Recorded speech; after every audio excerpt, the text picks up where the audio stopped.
mon repas. Il y a un prédicateur qui dit que même si des fois il crache, c'est juste le Saint-Esprit qui sort. Je ne suis pas d'accord avec lui, mais...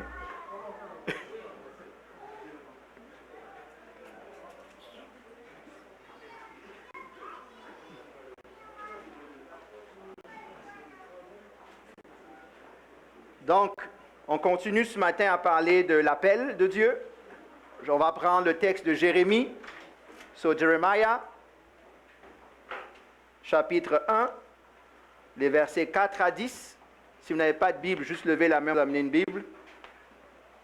Jérémie, chapitre 1, versets 4 à 10. Et j'aimerais qu'une autre personne me trouve Acte 7, 20 à 30. Donc, Jérémie 1, 4 à 10, et après ça, Acte 7, 20 à 30.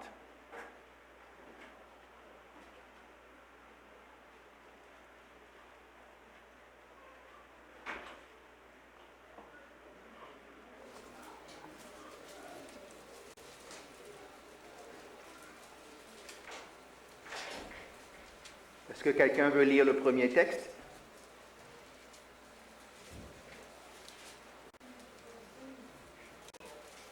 La parole de l'Éternel me fut adressée en ces mots. Avant que je t'ai formé dans le ventre de ta mère, je te connaissais, et avant que tu sois sorti de son sein, je t'avais consacré. Je t'avais établi prophète des nations. Je répondis: Ah, Seigneur l'Éternel, voici, je ne sais point parler, car je suis un enfant.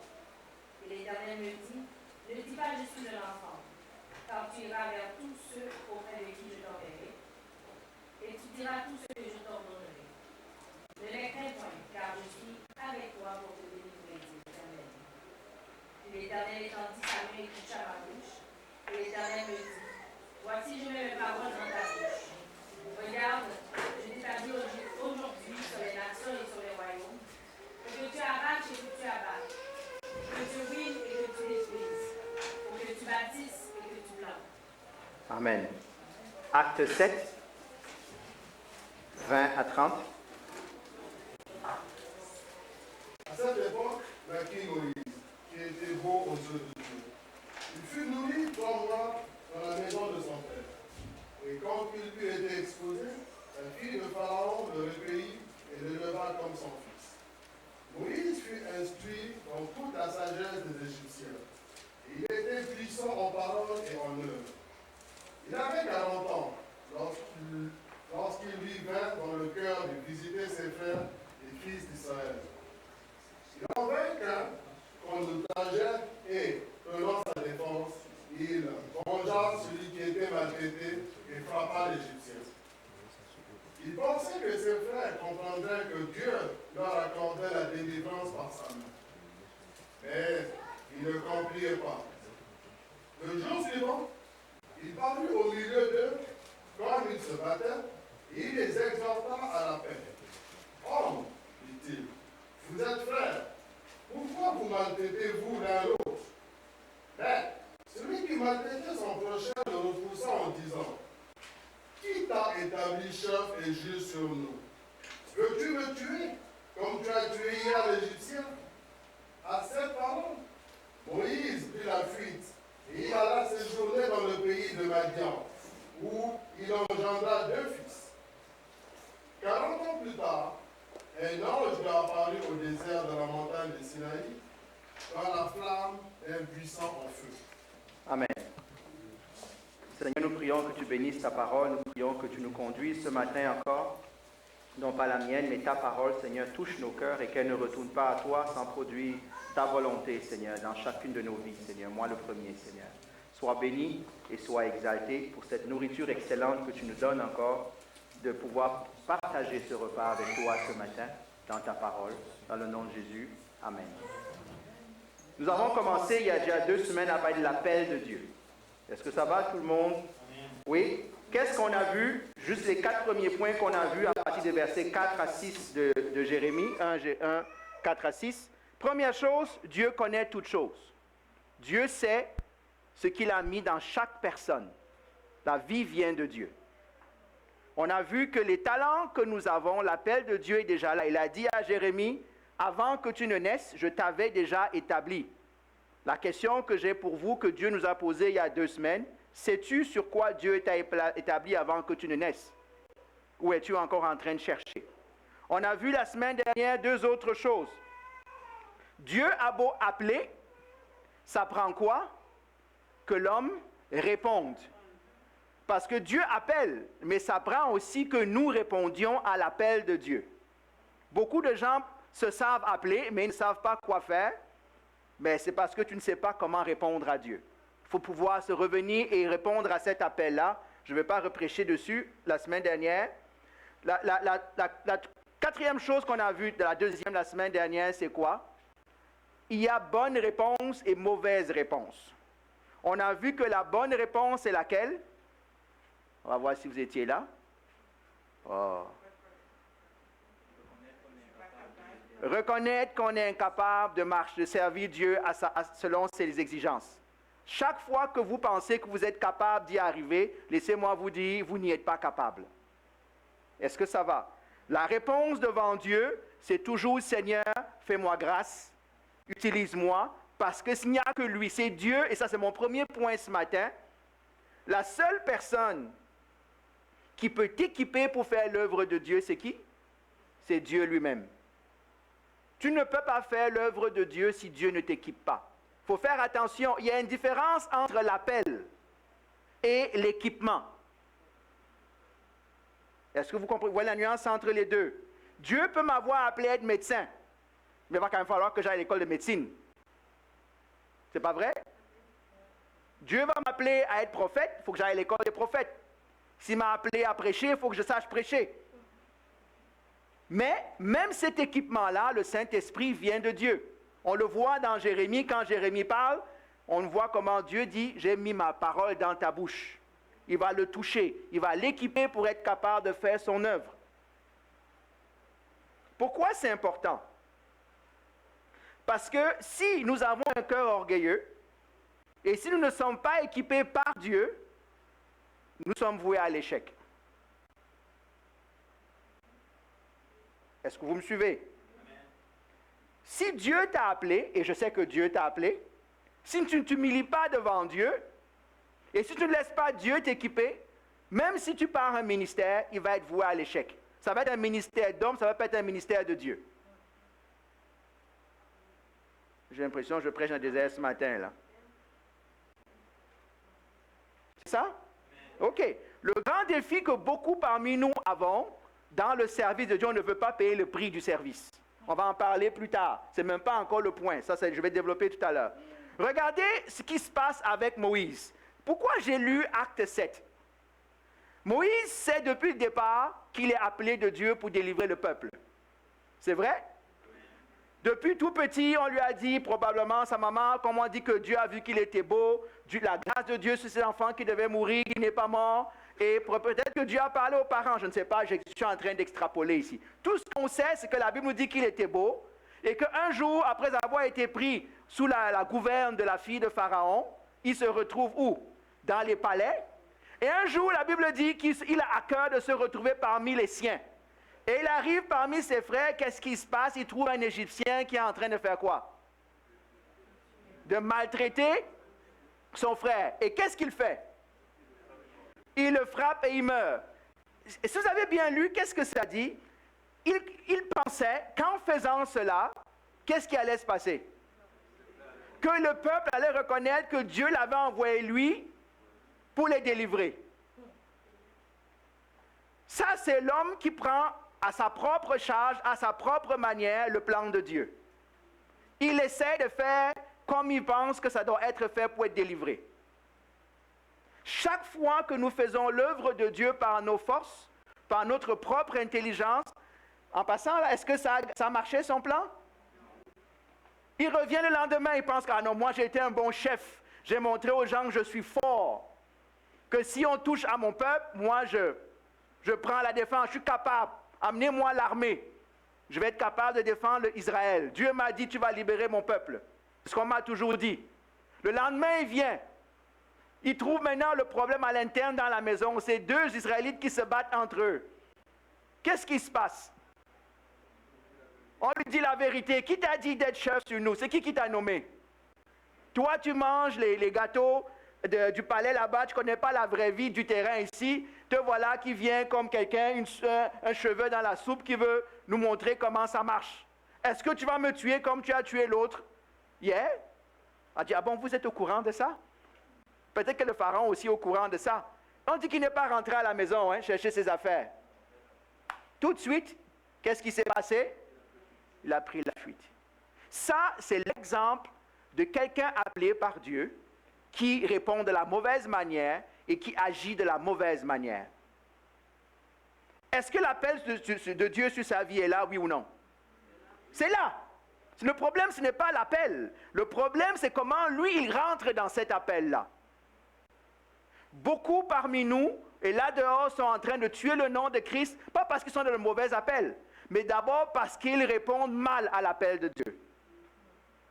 Combien de personnes, on leur dit, Dieu t'a appelé, et Dieu t'a appelé, et là tout de suite, ok, moi je suis le pape, je suis le nouveau chef, je vais décider à tout comment. Non, mon ami, prends un numéro, comme on dit, mets-toi en ligne, va à l'école et apprends à l'école de Dieu. Je rappelle ce sur quoi on est en train d'enseigner depuis quelques semaines, l'appel de Dieu. Moi, je crois, au plus profond de moi-même, que chacun parmi nous, chaque âme qui vit, a la main de Dieu sur lui, sur elle, pas sur lui, sur elle. Il faut que je fasse bien mes accords. Chaque personne. Parce que la vie vient de Dieu. Dieu ne donne pas la vie au hasard. Dieu n'a pas gaspillé son souffle pour mettre dans la vie de quelqu'un. Dieu n'a pas gaspillé son énergie. Il a donné la vie pour que quelque chose se passe au travers de cette vie à sa gloire. C'est encore pire pour ceux qui sont venus à la foi, qui sont assis et qui attendent que les choses se passent. Non. Il y en a qui connaissent leur appel. On a déjà dit, tu ne connais pas ton appel, qu'est-ce que tu fais? Qu'est-ce que j'ai dit? Tu commences à servir. Tu commences à préparer ton cœur à servir. Ah, peu importe que tu balaies, peu importe que tu prêches, ce n'est pas ça le problème. Prépare ton cœur à faire quoi? À servir. Et comment on prépare son cœur à servir, mes amis? C'est en servant. On ne prépare pas son cœur à servir en lisant seulement. On prépare son cœur à servir en servant. C'est dans le service que tu apprendras que c'est dur, que tu viens de balayer le sol. Un enfant est sorti de l'église avec la boue et est revenu à ressalir le sol que tu as balayé. Comment tu le traites? Est-ce que tu le crucifies? C'est ça le service. Tu reprends encore et tu nettoies. Tu viens de prier pour quelqu'un qui ne sait même pas que tu as prié pour lui. Et dès qu'il te parle, il t'insulte. Est-ce que tu t'en vas encore dans la prière? Tu dis, Seigneur, enlève la prière que je ne fais, envoie le feu sur lui. Je sais qu'il y en a qui pensent comme ça. Il faut qu'on se dise la vérité. Vous pensez que c'est quand vous allez devenir pasteur que ça va changer? Ça commence là où vous êtes.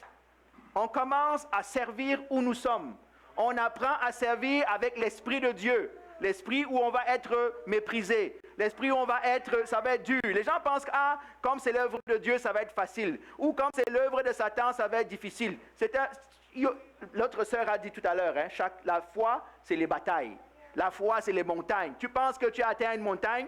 Non, Dieu va te montrer qu'il y a une autre montagne que tu dois encore atteindre. Il te montre la prochaine montagne. Oh Seigneur, je suis arrivé au mont Everest. Non, Dieu a une autre montagne plus élevée encore. La vie en Christ, c'est une montagne après l'autre.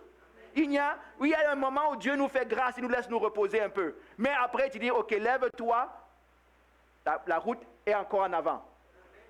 Dieu vous fait grâce. Donc, je rappelle, ce que Moïse fait, il fait ce que beaucoup parmi nous faisons. Dès qu'on pense qu'on a un petit appel sur nous, on devient un coq et on commence à tasser tout. Mais moi, Dieu m'a appelé, tu ne comprends pas, voilà la vision que Dieu m'a donnée, je vais l'exécuter tout de suite. Non, ça ne marche pas comme ça. Pas toujours en tout cas, ou rarement. Qu'est-ce qui arrive à Moïse? La Bible dit qu'il part des palais d'Égypte pour se retrouver où? Gardien de chèvres, de bœufs et de chameaux dans un désert. Pendant combien de temps? 40 ans. Certains parmi nous n'ont même pas encore 40 ans. 40 ans. Il part de manger des plats succulents à la table de Pharaon, à s'assurer qu'un scorpion ne couche pas sur son lit le soir parce qu'il y a un risque d'avoir des petites bêtes dans son lit le soir. Je sais. Peut-être parmi nous, il y en a qui sont dans le désert en ce moment. Je sais que parmi nous, il y en a qui vont dire, ah, je suis en train de perdre mon temps. Dieu m'a oublié. Je pensais que Dieu m'avait appelé. Mais me voilà dans le désert, à nettoyer les toilettes. Hein, il fait chaud, je transpire. J'ai même épousé une femme qui n'est même pas de ma tribu, qui n'est même pas de ma nation. Non, non, non, non. Parce qu'il y a un jour où Dieu va te rappeler, maintenant, OK, la formation est finie. On va voir si tu as compris ma leçon. Il faut que tu sortes. Parce que si tu ne comprends pas la leçon, pensez que Dieu va faire quoi? Tu retournes. Parce que Dieu ne va pas, on va en parler tout à l'heure. Dieu a besoin de savoir est-ce qu'il peut nous faire confiance quand il va nous confier sa mission ou pas. Le problème, ce n'est pas l'appel. C'est premièrement comment je réponds à l'appel et comment je gère l'appel. Je vous vois, on dirait que vous êtes découragé par ce que je suis en train de dire. C'est parce qu'il fait chaud ce matin? Ou il fait froid? La Bible dit que la parole de Dieu a été donnée pour servir d'exemple. Hein? On n'est pas en train de cracher sur Moïse. Moïse, il n'y a pas d'homme comme lui dans l'histoire. Là. Il y en a. Est-ce qu'on est d'accord? Amen. Mais on doit apprendre à écouter et à voir comment Dieu a travaillé dans la vie d'autres personnes. Moi, je vous dis, des fois, quittons un peu les livres de théologie. Allez lire les biographies de personnes. Voir comment des gens ont vraiment mangé leur pain. Quand tu vois quelqu'un, on dit qu'il prie, les gens tombent. Tu ne sais pas d'où il est passé. Hein? Tu ne sais pas par où il est passé.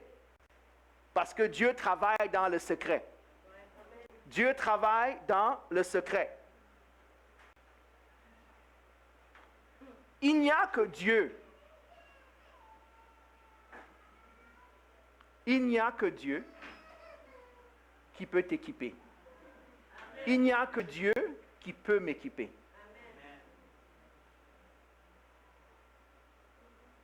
Et moi, je vous dis, à l'école de Dieu, on redouble. Hein? On quadruple même. Vous savez, c'est quoi?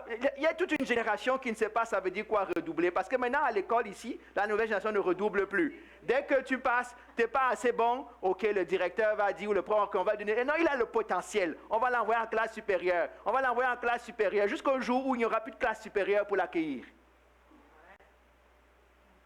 C'est vrai, moi, je discute avec des personnes. Moi, peut-être, il faudrait que cet enfant redouble. Non, non, ici, on ne redouble pas. Hein. Tu vas brimer l'enfant, tu vas faire ceci, tu vas faire cela. Le problème, c'est qu'on ne fait que péter à l'avant les problèmes que cet enfant a. C'est vrai? I know, you don't agree. That's okay. That's me speaking. Le problème, c'est qu'on est en train de différer. Je ne parle pas de sa réussite dans la vie. Il va réussir, je n'ai pas de souci avec ça. Mais il n'a pas le niveau. Le problème avec ça, c'est que beaucoup d'entre nous marchent avec Dieu de la même manière. On pense qu'on va faire comme on veut et Dieu va nous aider comme il veut. Non, ça ne marche pas comme ça. Il va arriver un moment donné où Dieu va dire, regarde, tu es au niveau de première année de secondaire. Je vais te donner le ministère de première année de secondaire. Tu vas aller plus loin, va à l'école. Va faire tes leçons. Et les gens pensent que quand tu arrives quelque part, OK, ben c'est ici, on ne veut pas, on ne m'aime pas, l'ennemi se repose à moi, on quitte l'église, on s'en va dans une autre église. Est-ce que c'est le même Dieu qui est dans l'autre église là-bas? Est-ce que c'est le même appel du même Dieu qui est dans cette église là-bas? Et tu penses que lui va changer là-bas? Voilà comment les gens pensent. Ah, on prend l'avion, on s'en va dans un autre pays. Je te dis, quand tu embarques, Dieu est là. Quand tu débarques là-bas, Dieu aussi t'attend à l'accueil. C'est le même Dieu. Ah, je m'en vais créer ma propre église comme ça, personne ne va me dire quoi faire. OK. C'est encore le même Dieu. Moi, je dis ça parce qu'il y a beaucoup parmi nous, dans le monde chrétien, qui oublient le son de base. Qui pensent que Dieu passe son temps à faire des exceptions, nous sommes spéciaux. La Bible a dit, moi je vous dis, nous sommes des serviteurs inutiles. Nous ne sommes pas spéciaux. Nous sommes spéciaux dans le fait qu'on est le joyau de la création. Nous ne sommes pas spéciaux pour faire l'œuvre de Dieu. C'est Dieu qui fait son œuvre au travers des hommes. Et pas parce qu'il a besoin de nous, parce qu'il a choisi de faire ça comme ça. Moi, je vous dis, regardez Moïse. Si tu as raté un jour, Dieu n'est pas fâché. Hein? Dieu est à son temps. Mais faisons-le de la bonne manière. Fais-le de la bonne manière. Dieu est toujours là. Il dit, OK, tu as compris, OK, je suis prêt à travailler maintenant. Je suis prêt à travailler. Moïse, on nous dit quoi? L'histoire dit qu'il avait probablement 80 ans quand il a appelé. Hein? Après, il a encore eu un autre ministère de 40 ans. On est d'accord? On l'a vu la semaine dernière. On a plein d'excuses. Je suis trop jeune, comme Jérémie dit. Je ne parle pas bien. Je n'ai pas d'éducation. Dieu dit, je connais tout ça. Moi, je t'avais appelé avant que tu me donnes toutes tes limites. Ce ne sont pas tes limites qui font mon appel. C'est moi qui fais mon appel. Et c'est moi qui équipe pour mon appel. Tu ne sais pas parler, je vais t'apprendre à parler. Tu ne sais pas marcher, je vais t'apprendre à marcher. Tu ne sais pas prêcher, je vais t'apprendre à prêcher. Toi, tout ce que tu as à faire, viens à l'école de Dieu. Tu ne sais pas chanter, Dieu t'a appelé à chanter, va apprendre à chanter au pied de Dieu. Tu dois apprendre tes notes aussi, qu'on s'entende bien là. Mais tu dois aller à l'école de Dieu parce qu'on a dit, on fait le ministère d'esprit à esprit. Ce n'est pas de chair à chair. Il y a quelqu'un qui peut chanter comme il veut, les lumières s'éteignent. Il n'y a pas d'esprit dedans. Il y a quelqu'un qui peut chanter, rien ne se passe, mais l'esprit est là-dedans. Et vous pensez que je parle seulement des ministères publics, hein? Je parle de la prière, je parle de l'administration, je parle de tout ce que Dieu t'a demandé de faire, fais-le avec Dieu. Et Dieu, il sait comment il va faire que ce qu'il te demande de faire, que personne ne voit, va produire du fruit. Peut-être c'est toi qui ranges les bancs à l'église. Apprends à prier sur chaque banc quand tu les mets. Seigneur, que la personne qui va s'asseoir ici, tu sais c'est quoi ses problèmes. Peut-être elle ne te connaît même pas, Seigneur. Hey, ça c'est un ministère. Ça s'appelle l'intercession. Toi, tu vois ça seulement comme celui qui range les bancs de l'église, que tout le monde méprise. Non, non, non. C'est une grâce. Hein? Tu vas être à l'endroit où tout le monde va venir s'asseoir. L'esprit que tu déposes ici va être conditionné si tu veux. Tu commences à maudire celui qui va s'asseoir ici, il sera maudit si tu ne fais pas attention. Vous ne me croyez pas, hein? Vous ne me croyez pas? Non? Alors, tout ce que je fais, il n'y a rien de charnel dans la maison de Dieu. Tout est spirituel à son service. Fais-le avec crainte. Fais-le avec grâce. Avec humilité devant Dieu. Dieu dit à Jérémie, fais ce que je te dis. L'appel de Dieu, c'est faire ce que Dieu nous dit. Il dit à Jérémie, n'aie pas peur. Vous ne pouvez pas, je ne peux pas faire l'œuvre de Dieu sans voir des obstacles. Dieu va nous demander de faire quelque chose qui nous dépasse. Parce que ça ne nous dépasse pas, on va compter sur nous-mêmes. Vous êtes bien calme ce matin. Si ça te dépasse, tu vas commencer, il faut que tu commences à avoir peur un peu. Ça me dépasse, Seigneur. Là, Dieu te dit, ok, maintenant que tu comprends que ça te dépasse, viens me voir, je vais t'aider. Mais si tu penses que tu es capable, ce n'est pas peut-être pas ce que Dieu t'a demandé de faire ou tu n'as pas compris la mission. Il dit, je serai avec toi. Dieu ne te laisse pas seul. Il ne me laisse pas seul quand je fais son œuvre. Dieu ne t'a pas abandonné. Dieu ne t'abandonne pas. Tu fais son œuvre, tu fais ce qu'il te demande de faire, il te donne une assurance. Je suis, c'est mon œuvre, hein? C'est ce que Dieu dit, c'est mon nom. Je suis jaloux de mon nom. Et si je te demande de faire quelque chose, que tu marches comme je te demande de marcher, sois sûr, je serai là. On l'a chanté ce matin. Il est fidèle, hein? Vous croyez qu'il est fidèle? Il est fidèle dans les petites choses. Vous voyez seulement le miracle. Dieu est fidèle dans les moindres choses qu'on fait pour lui selon sa volonté. Il dit à Jérémie, je serai avec toi. Il dit, rappelez-vous, fais ce que je te dis, n'aie pas peur, je serai avec toi. Et après, il dit, bon, là, je peux mettre maintenant mes paroles dans ta bouche si tu comprends tout ça. Il y a quelqu'un qui dit des fois, nous sommes comme des ministres qui sont des loose cannons. Vous savez c'est quoi un loose cannon? A lot of friendly fires. On passe le temps à tirer sur tout ce qui bouge. On fait plein de dégâts. Plein de dégâts. Plein de dégâts. Parce qu'on ne veut pas faire les choses de la bonne manière. On ne veut pas marcher comme Dieu nous demande de marcher. Est-ce que ça va? C'est Dieu qui équipe. Une autre chose que je voudrais dire, il y a une différence entre l'appel et le début de l'appel. Ce n'est pas parce que Dieu t'appelle aujourd'hui que nécessairement le ministère commence maintenant. Ça arrive, mais pas toujours. C'est même rare. Que le jour où tu sais que Dieu t'a appelé, ou même Dieu te parle, ça ne veut pas dire que ça commence là. Tu commences à réaliser à cet instant-là ton appel et tu dois travailler maintenant de manière plus concentrée, Mais ça ne veut pas dire que l'appel est déjà à son plein potentiel. Ça ne veut pas dire que tu es déjà prêt à faire tout ce que Dieu te demande de faire. Mais nous, dès que Dieu nous a appelés, moi je sais, on court. Prophète, donne-moi une prophétie. Qu'est-ce que Dieu te dit de ma part? Et comme on aime les prophéties qui nous bénissent, on aime les prophéties qui nous disent que tu es gentil. On aime les prophéties qui nous disent que Dieu va t'utiliser grandement. En passant là, moi, si quelqu'un fait une prophétie sur ma vie que Dieu va m'utiliser, je dis, en passant, dis-moi quelque chose que je ne sais pas déjà. Parce que je n'ai pas besoin d'aller voir le prophète pour qu'il me dise ça. Ça, c'est ce que Dieu a déjà dit au départ. Est-ce qu'on est d'accord? J'ai besoin que tu sois plus précis, mon frère ou ma soeur. J'accepte, hein? Merci parce que peut-être j'avais oublié. Mais tu ne m'as encore rien dit au-delà de me rappeler que ce que je sais déjà. Mais nous, on aime ça. On aime les prophéties génériques et générales. Dieu t'aime. OK. Je n'ai pas besoin de prophète pour me dire que Dieu m'aime. Dieu m'aime. Je le sais. C'est pas vrai? Dieu m'aime. Est-ce qu'il t'aime aussi? Est-ce que tu le sais? Ben, sais-le et vis comme s'il t'aimait. Ne cours pas après le prophète qui va te dire ça. Cours après le prophète qui va donner une vraie parole de Dieu qui va t'aider à sortir où tu es. Et laisse Dieu parler. Donc, entre le moment où ça commence, des fois ça commence tout de suite. Pensez à Jérémie. Le ministère de Jérémie commence tout de suite. C'est une situation d'urgence. Moïse commence après combien de temps? Au minimum 40 ans. David, entre le moment où il est oint roi et le moment où il s'assoit sur le trône, ça prend combien de temps? Une vingtaine d'années, hein? Et Dieu, vraiment, des fois Dieu a de l'humour, hein?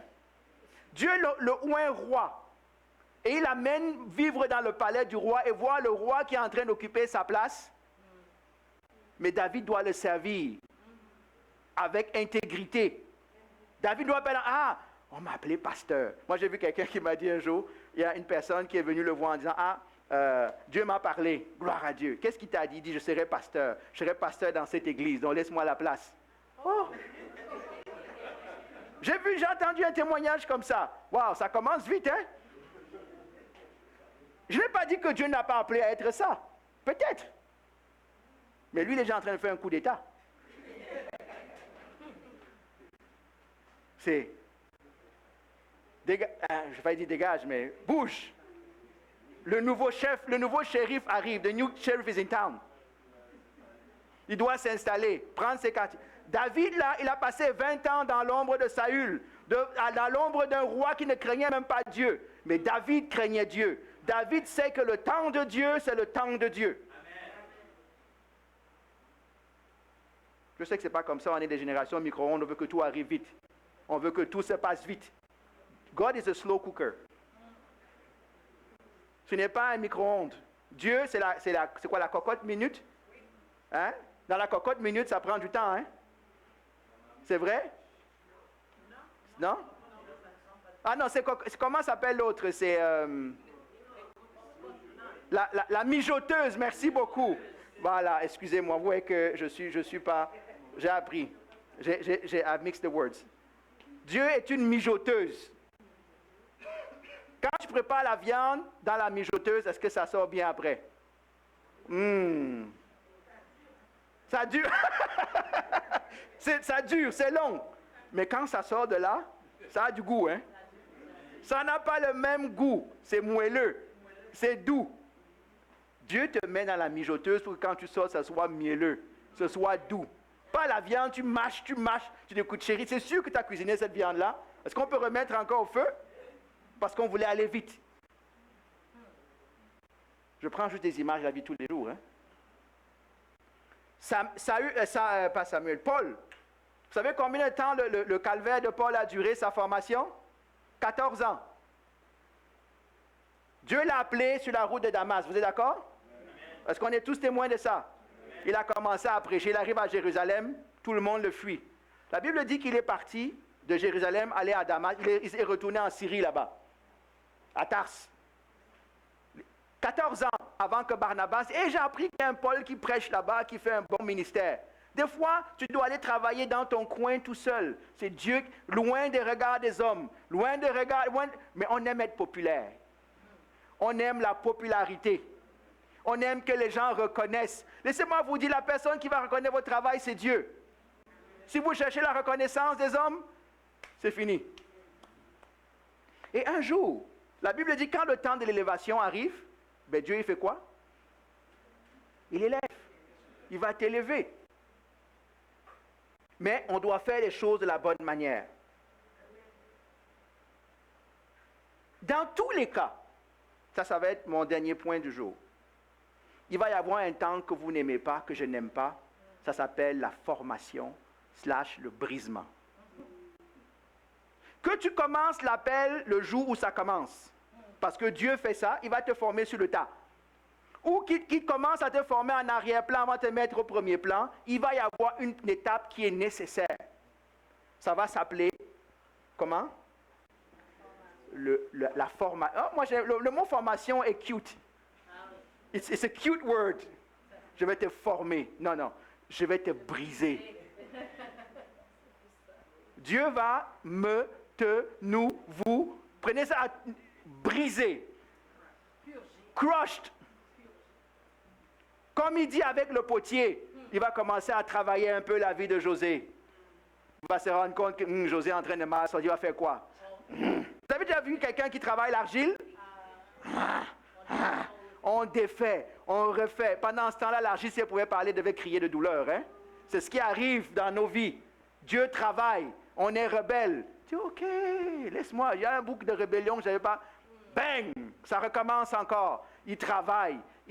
Pendant ce temps-là, on dit, Seigneur, arrière de moi Satan, arrière de moi ceci. Non, c'est Dieu qui travaille. Même si Satan que Dieu utilise Satan pour sa gloire. Même, je vous dis, les gens pensent, est-ce que Satan travaille en dehors de la volonté de Dieu? Non, jamais. Ben, il y en a qui pensent que Satan travaille indépendamment de Dieu. Il n'y a aucune œuvre que Satan fait dans ta vie, dans la mienne, dans ce monde, que Dieu n'est souverain et que Dieu ne permet pas. Parce que Dieu permet à travers ça que sa gloire va se manifester. Amen. Il va prendre ça. Mais nous, on passe le temps à dire à Satan, tu dois dire, Seigneur, qu'est-ce que tu fais derrière ça? Pourquoi Satan? Regardez ce que Job fait. Qu'est-ce qui sort de la vie de Job?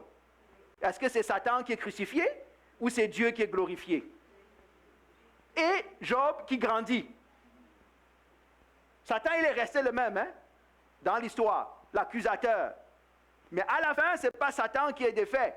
C'est Dieu qui est glorifié et c'est Job qui est sorti grandi. Il est sorti brisé. Je ne dis pas qu'on ne doit pas lutter contre Satan, hein, qu'on s'entende bien. Mais je dis que même l'œuvre de Satan est sous la souveraineté de Dieu. Il fait partie de ce que Dieu permet.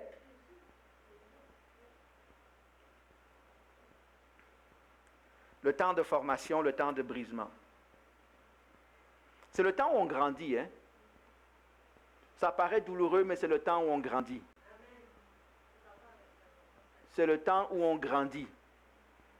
Dans le secret de la cuisine, de la casserole de Dieu, Dieu travaille.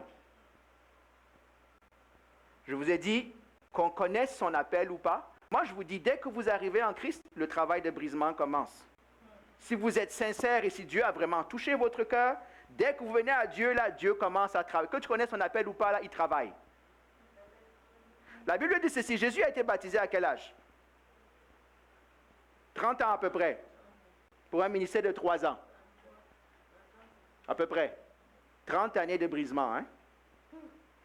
30 ans de brisement pour 3 ans de ministère. Non, je voudrais que juste qu'on regarde bien, parce que des fois, nous ne réalisons pas ça, là.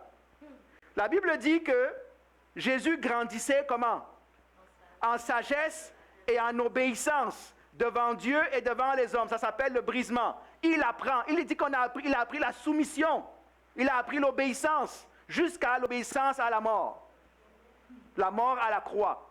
Quand Dieu travaille, il n'a pas besoin de demander notre avis, il a seulement besoin qu'on dise « Oui, Seigneur, me voici ». Jésus a dit depuis le départ, « Moi, je suis venu faire la volonté de mon Père ». C'est ce qu'il a dit, n'est-ce pas? À quel âge? 12 ans. Quand il est parti être présenté, il est parti au temple pour la première fois. Il dit « Pourquoi vous me cherchez? Moi, je fais la volonté de mon Père ». Il est conscient de son appel. Mais la Bible dit qu'il a quand même appris quoi? L'obéissance. Il a appris la soumission. Il a appris tout ça, devant Dieu, devant les hommes. Dès que tu commences dans la maison de Dieu de la bonne manière, je peux t'assurer que Dieu commence à travailler.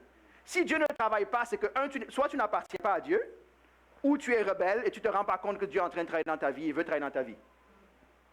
Ah, mais moi je vais aller à l'école. Ah, mais moi je vais d'abord apprendre à chanter. Non. Dès que tu es conscient que tu appartiens à Dieu, laisse-moi te dire une chose, Dieu travaille. Dieu travaille. C'est un temps de formation. Dieu t'apprend, c'est quoi le vrai appel que j'ai pour toi. Il clarifie les choses dans le secret. Dès que Dieu te parle, ne va pas crier. Il y a un temps où Dieu va te dire, garde ça pour toi d'abord. Quand ça va être le moment, tu vas sortir ça. Mais pour le moment, il faut que ce soit clair entre nous deux. Je vais mettre l'empreinte de mon appel sur ton...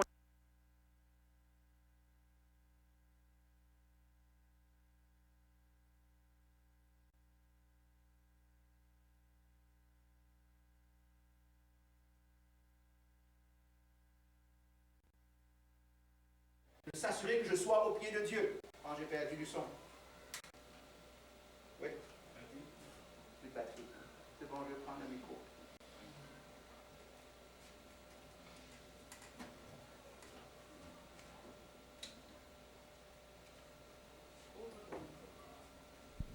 César, ouvre-toi.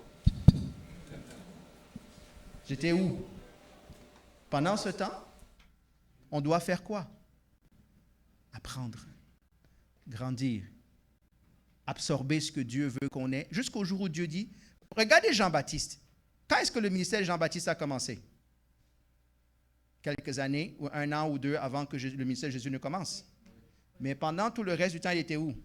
Dans le désert. En train de faire quoi dans le désert? La formation. Vous voyez seulement vous qui mangez les sauterelles, les thés habillés d'une... Si vous lisez juste ça dans l'histoire, vous ne comprenez pas. Il est en formation. La Bible dit que Dieu l'a laissé errer dans le désert jusqu'à ce que c'était le moment de venir. Et à un moment donné, Dieu te laisse dans le désert, il te forme. Tout seul. Hein? One on one.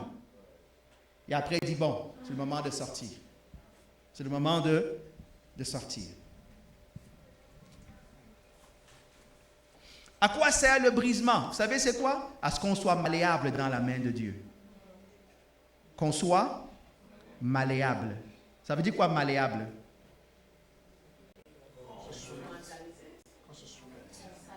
Non, qu'on sache se laisser former selon la volonté de quelqu'un d'autre. Une pâte à modeler qui est malléable, c'est une pâte à modeler avec laquelle tu peux faire ce que tu as envie de faire.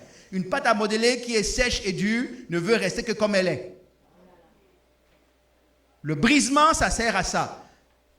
Vous avez déjà remarqué que plus vous brisez quelque chose en petits morceaux, plus vous êtes capable de l'utiliser? Mais c'est ce que Dieu fait. Il va briser. Il y en a qui me regardent en me disant de quoi il parle. Dieu va briser. Et des fois, ça va donner des particules fines. Tellement il va briser, il va casser.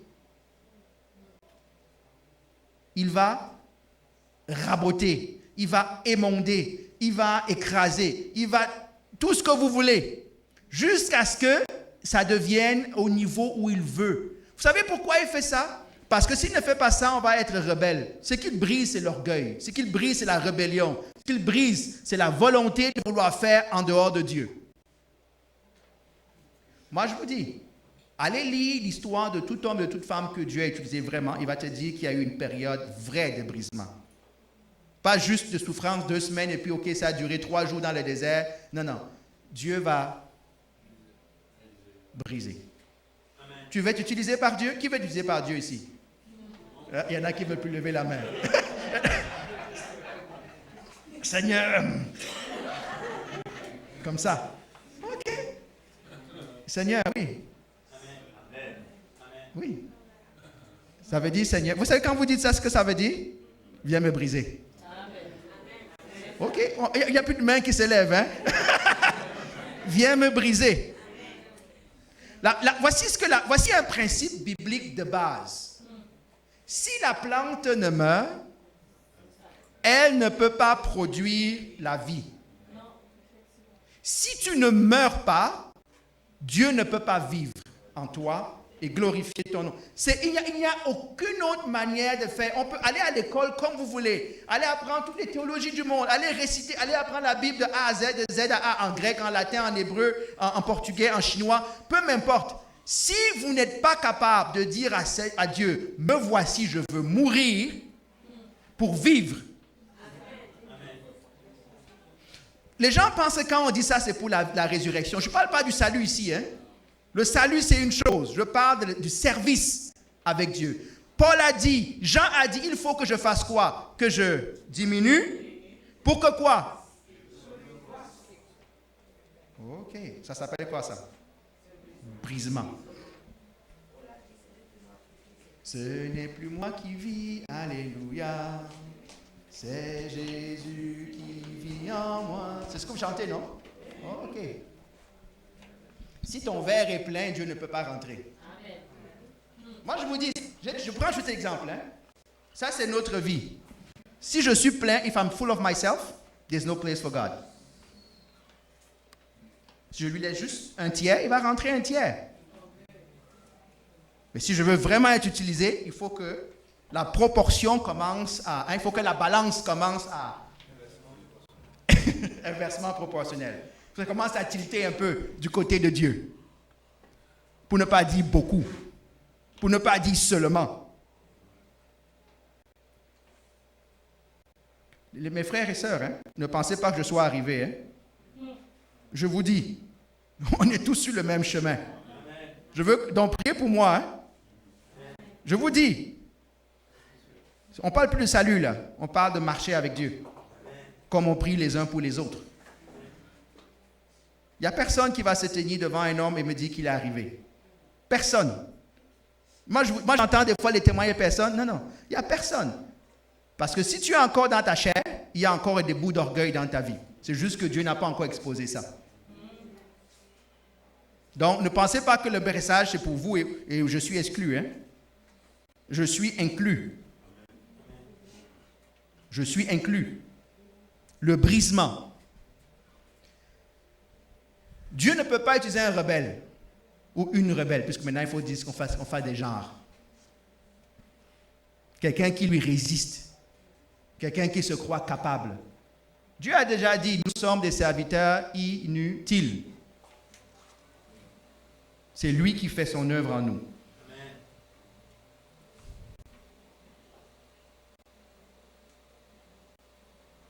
Et je rappelle, vous connaissez l'histoire de Marie quand elle s'en va prier pour Jésus? Qu'est-ce qu'elle fait avant de verser le parfum sur lui? Qu'est-ce qu'elle fait? Elle brise l'albâtre. Hein? Si tu ne brises pas l'albâtre ou le contenant du parfum, il n'y a aucun parfum qui va se répandre. Si tu veux que ta vie soit un parfum pour Dieu, il faut que l'enveloppe qui contient le parfum soit brisée pour que le parfum se répande.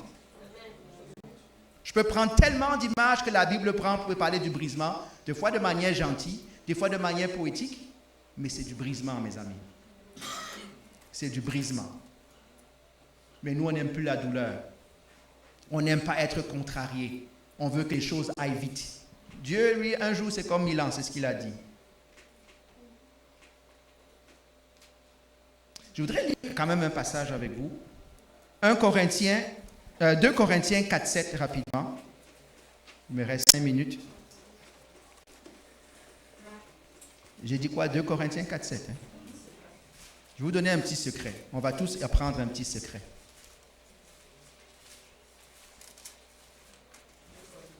« 2 Corinthiens 4:7.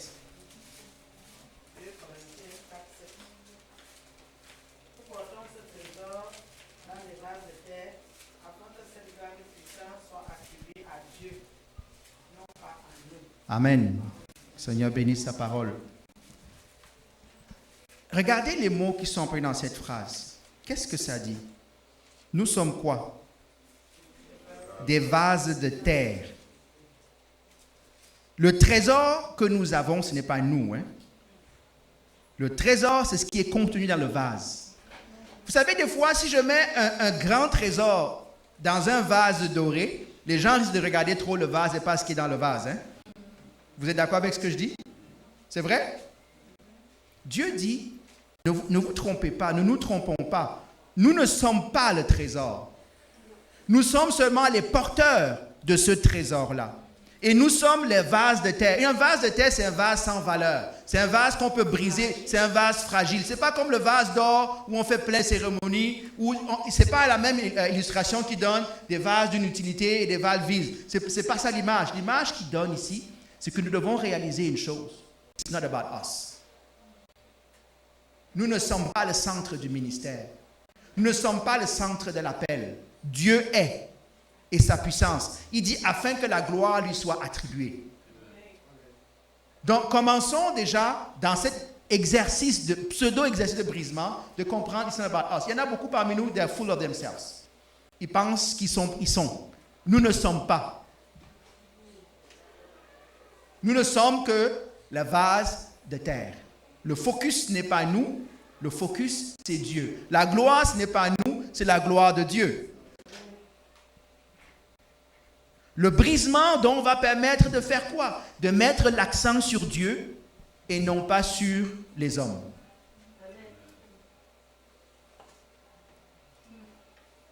Quand tu n'es pas brisé, tu t'attribues la gloire. Ah, moi j'ai beaucoup prié. Ah, moi j'ai beaucoup jeûné. Ah, moi j'ai fait ceci. Ah, moi j'ai fait cela. Et tout ce que ça donne comme image, c'est que finalement Dieu est venu t'aider un tout petit peu.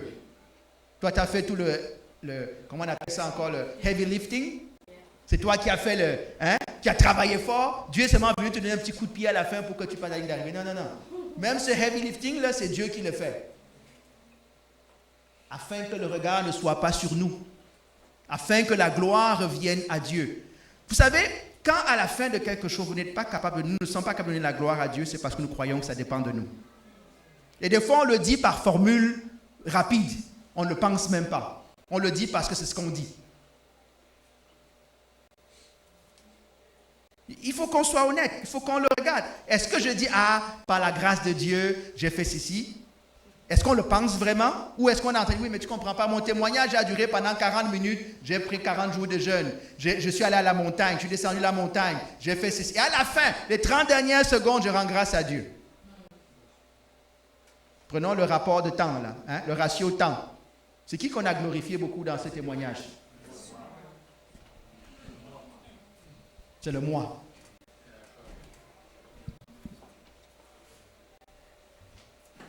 On l'a dit, la formation, le brisement ne commence pas le jour de l'appel.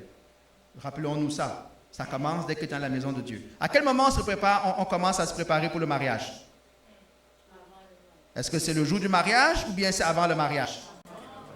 Bon, il y en a qui n'ont pas compris ça. Il y en a qui vivent leur vie comme ils veulent. Ils attendent le jour du mariage pour commencer le mariage. Le mariage se prépare avant. Ça commence même dès l'éducation. On t'apprend déjà comment on élève une fille, comment on élève un garçon, comment un garçon doit se tenir, pourquoi est-ce qu'il doit se tenir. Ça commence même à 2 ans, à 3 ans, à 4 ans dans certaines cultures. Ah non, mais moi je suis le fun, il faut qu'on s'amuse. Le jour où je vais trouver ma femme, je vais me marier. Ok, tu vas apprendre, ça va faire bien des dégâts le jour-là. Bien des dégâts. C'est la même chose pour le service. On ne commence pas le jour où on sert. Ce n'est pas le jour où on te donne le micro pour prêcher que ça a commencé. Ça doit avoir commencé bien avant. Ça doit avoir commencé bien avant. L'attitude du cœur. Je finis en disant ceci. S'il vous plaît. Chacun a été appelé. Arrêtons de convoiter l'appel de l'autre. Concentre-toi à trouver ton appel. Dieu va te récompenser. Dieu va être satisfait de ton travail, pas par rapport à l'appel de l'autre. Par rapport à quoi? À ton appel. C'est ça que Dieu va te récompenser sur ton appel. Et si je ne connais pas encore mon appel, lève-toi. Commence à servir. Commence à être disponible pour Dieu. La Bible dit qu'il y avait une veuve qui s'appelait Anne. Elle servait Dieu dans quoi? Dans la prière et dans le jeûne. Ah, vous allez me dire, oui, vous êtes très intellectuel ou spirituel. Oui, mais son ministère, c'est l'intercession. On aime ça. On est tous appelés à intercéder. Il y en a qui sont plus appelés à d'autres, à être plus proches des batailles. Mais on est tous appelés à prier. Tu ne sais pas quoi faire, commence à prier pour l'église. Commence à prier pour les frères. Tu ne sais pas quoi faire, commence à devoir un leader. Ok, qu'est-ce que je peux faire? Comment? Commence. Et peut-être c'est comme ça que tu vas voir c'est quoi ton appel. Commence à servir. Je vous dis qu'il y a 0 chômage dans la maison de Dieu. Dieu n'a pas créé les chômeurs. Il n'a pas créé des inaptes. C'est nous qui nous rendons chômeurs, c'est nous qui nous rendons inaptes.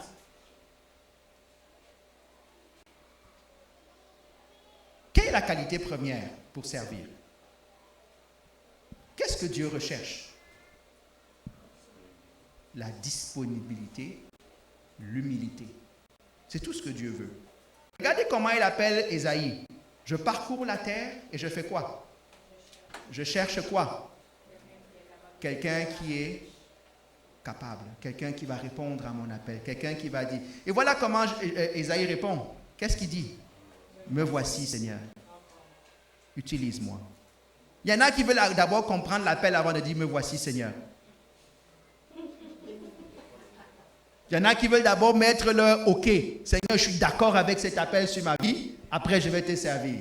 Mais moi, je ne suis pas d'accord parce que moi, je veux faire ça, ça, ça et ça. Ben, Seigneur, trouve-toi un autre candidat. Ça ne dépend pas de l'âge. On n'est jamais trop jeune, on n'est jamais trop vieux. Tout ce que ça prend, un cœur disponible. Et Dieu va t'utiliser les capacités qu'il est capable de faire. Un cœur de service. Et un cœur qui sait qu'il devrait être brisé. Si vous ne revenez pas dimanche prochain, je comprends que le brisement, que ce message a brisé quelque chose qui devrait être brisé et que vous avez mal compris. On a besoin, Dieu a besoin d'hommes et de femmes qui vont dire, Seigneur, me voici, utilise-moi. C'est tout ce que Dieu attend. C'est tout ce que Dieu cherche. Je vais finir ce message dans 2 semaines. J'ai encore 2 points à traiter pour finir sur l'appel. On a dit dimanche prochain, questions-réponses, parce qu'on aura un temps de prédication court. Je vais avoir le temps de finir mon message dans 2 semaines. On va prier. Mais avant que je prie, je veux que toi, tu pries par rapport à ce que Dieu a dit. C'est toi qui dois parler à Dieu par rapport à toi-même. Et après, si tu veux que je prie pour toi, je vais prier pour toi. Après, on va prier, on va clore.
Brisement, je dis oui, oui, oui, je dis oui, je dis oui,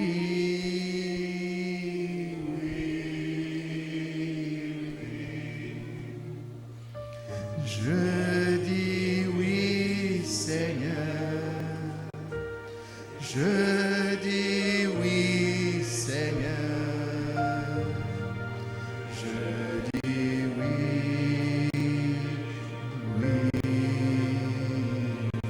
I say yes, I say yes, yes, yes. I say yes, yes, yes.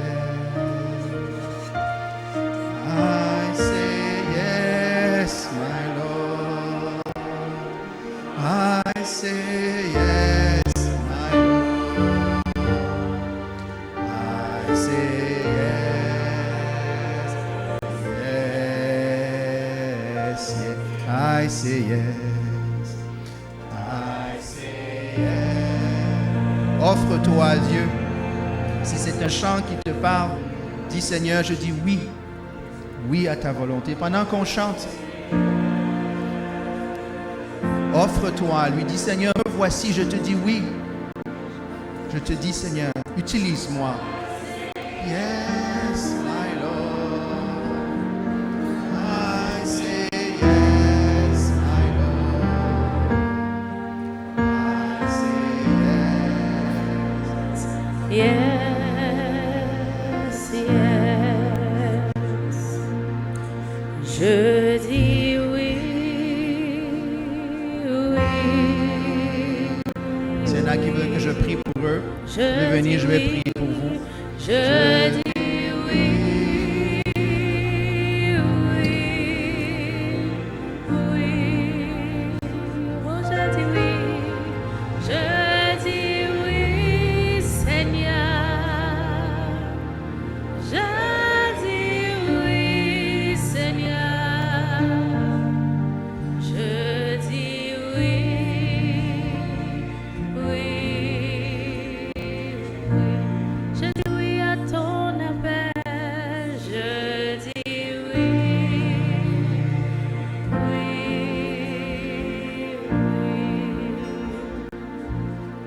Je dis oui, oui.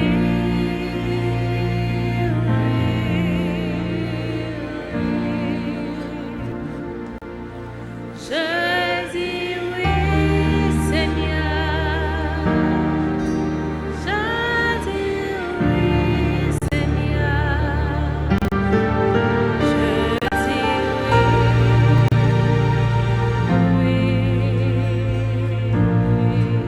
I say yes.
Certains d'entre nous ont déjà dit oui à l'appel et ils doivent dire oui au brisement aujourd'hui. Ils doivent dire oui au brisement aujourd'hui. Je dis oui au brisement. Je dis oui, je dis oui, je dis oui. Je dis oui, je dis oui, je dis oui, Seigneur. Je dis oui, oh je dis oui. Dites oui, I say yes. I say. On dit oui au brisement aujourd'hui. On dit oui au brisement pour l'appel. I say yes, I say yes. On dit oui au brisement pour l'appel aujourd'hui. Oh yeah, I say yes, my Lord. Oh yeah, I say yes, my Lord.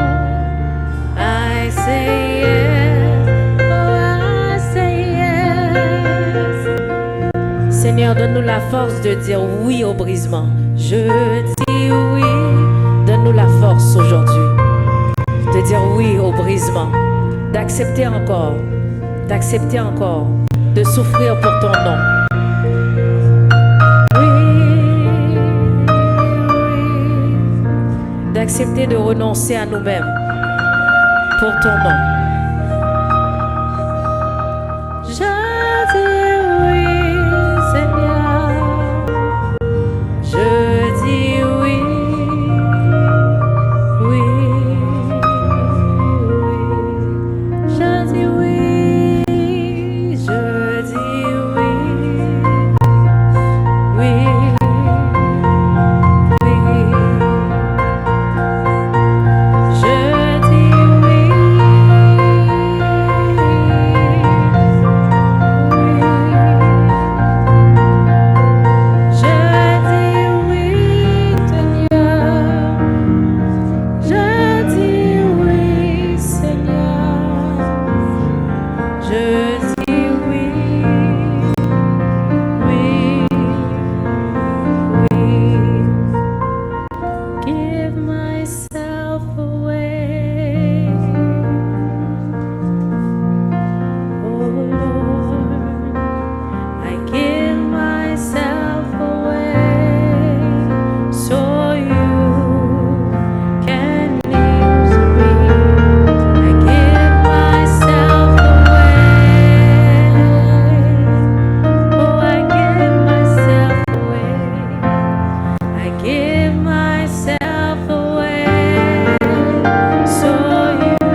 tes désirs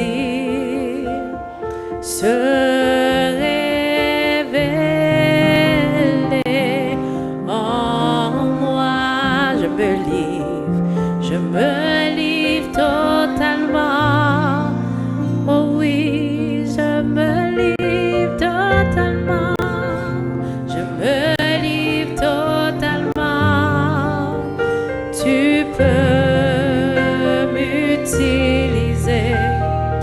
me livre totalement. Je me livre totalement. Je me livre totalement. Tu peux utiliser, prends mon cœur, prends mon cœur, prends ma vie comme un sacrifice vivant. Tous mes projets, je les place entre tes mains. Je me livre totalement.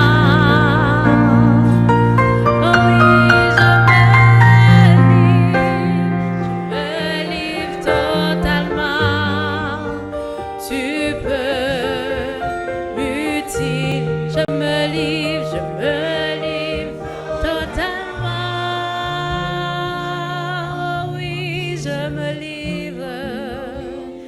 me livre totalement. Oh, tu peux m'utiliser. Je me livre totalement. Seigneur, je me livre totalement. Je me livre totalement. Tu peux utiliser. My life is not my own. To you I belong. I give myself to you. My life is not my own. To you I belong. I give myself to you. I give myself away.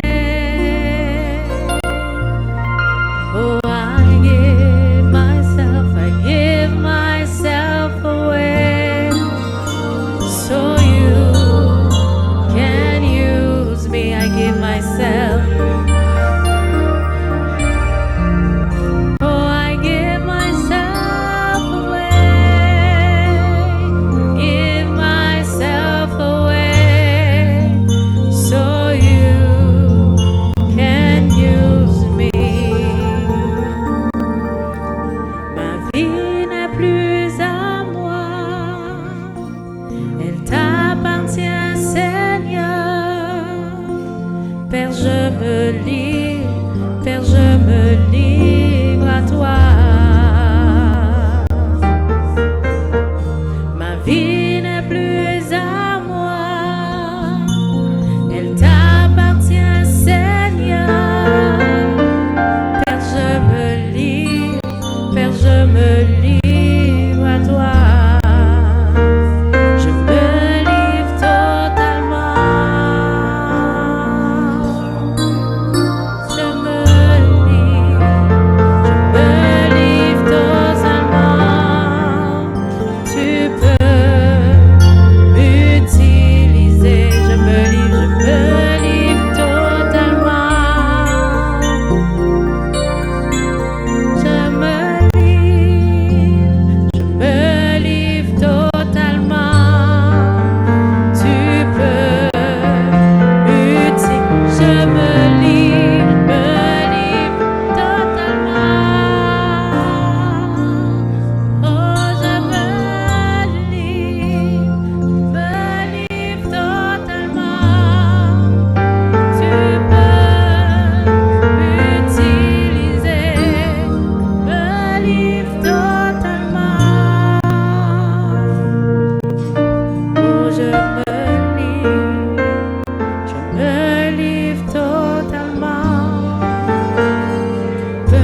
give myself to you. My life is not my own. To you I belong. I give myself to you.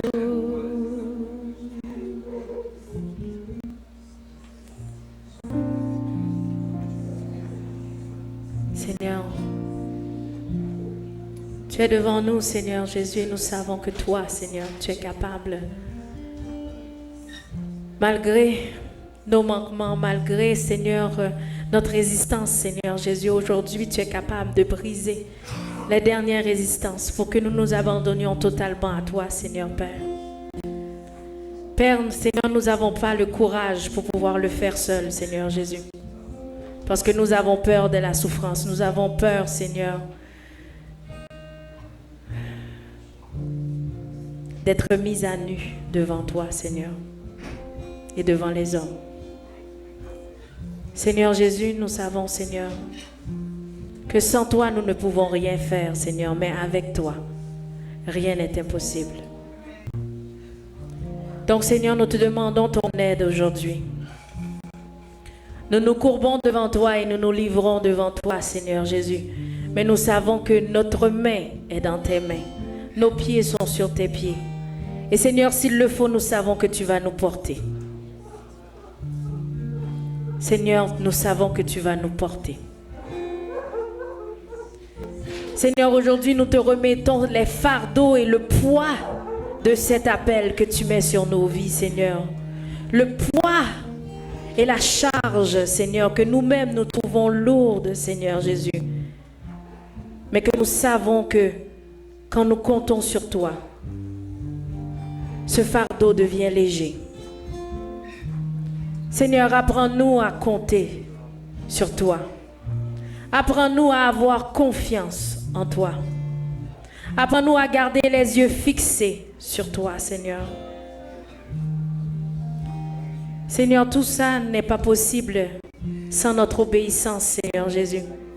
Aide-nous, Seigneur, à être obéissants.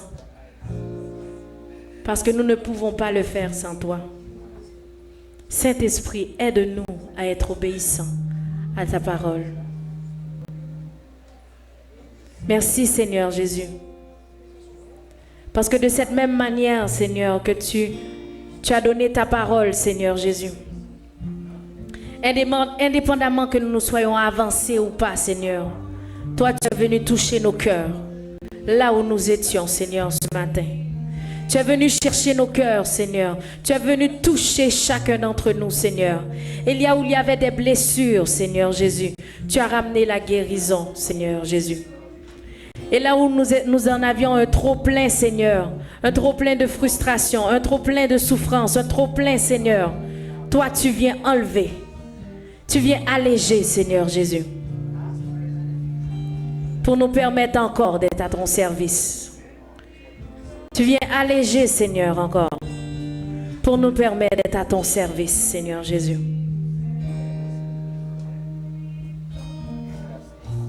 Merci, Seigneur, pour ce toucher spécial que tu fais aujourd'hui par ton esprit, qui va au-delà de nos corps, qui va au-delà de notre esprit, mais qui va au très fond de nos âmes, Seigneur.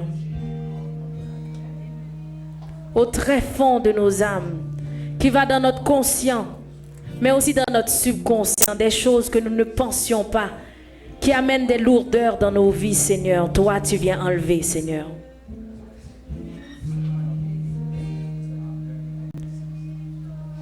Des choses qui nous empêchaient de nous livrer encore, et un peu plus, Seigneur Jésus. Aujourd'hui, tu ramènes ces choses à tes pieds. Et tu prends autorité, Seigneur. Tu les ramènes à tes pieds, Seigneur. Et tu prends autorité. Et aujourd'hui, tu dis dans nos vies, arrêtez et sachez que je suis Dieu. Arrêtez et sachez que je suis Dieu. Arrêtez et sachez que je suis Dieu. Et aujourd'hui, tu délivres tes enfants, Seigneur Père. Aujourd'hui, tu Tu délivres, Seigneur. Tu enlèves le joug qui était sur eux, Seigneur, papa.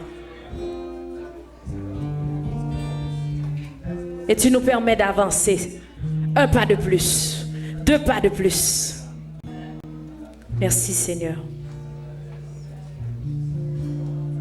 Merci, Seigneur Jésus. Merci, Père, Seigneur. Parce qu'aujourd'hui, tu ramènes l'humilité dans nos cœurs. L'humilité pour te servir et pour servir les autres. Merci, Père, Seigneur. Merci pour la grâce que tu nous donnes, Seigneur, de pouvoir te suivre, Seigneur Jésus. Merci pour ta grâce dans ce moment. De faire ce choix ce matin, d'être brisé par toi. Merci pour cette grâce que tu nous accordes, Seigneur. Parce que c'était un moment appointé par toi, Seigneur. C'était un moment dédicacé par toi, Seigneur, pour marquer nos vies à jamais.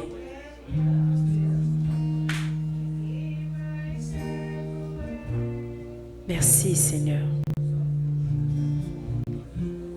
Et Seigneur, je scelle, Seigneur, ce dépôt que tu as fait dans nos vies, Seigneur.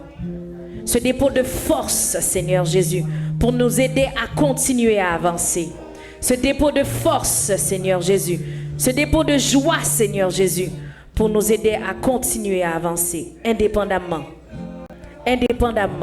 des circonstances.